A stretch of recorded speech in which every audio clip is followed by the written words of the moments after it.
এখন যে পরিস্থিতি তাতে দেখা যাচ্ছে পৃথিবীতে আগামী 4-5 বছরের মধ্যে যে পরিবর্তনটা আসছে সেটা ভয়ানক।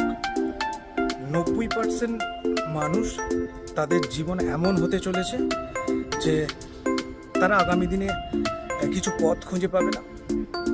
আর 10% তাদের মধ্যে যারা আছে তারা এখন ভালো থাকুক বা খারাপ থাকুক, তারা তাদের পরিস্থিতি যথেষ্ট ভালো হতে চলেছে।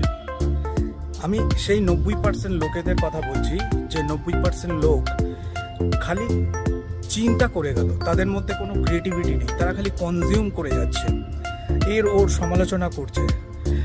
আগামী দিনে তাদের কাছে জব বলুন, বিজনেস বলুন, সমস্ত কিছুর রাস্তাই বন্ধ হতে চলেছে। কিন্তু যে 10% লোক আছে তাদের পরিস্থিতি যথেষ্ট ভালো হবে। তারা কিন্তু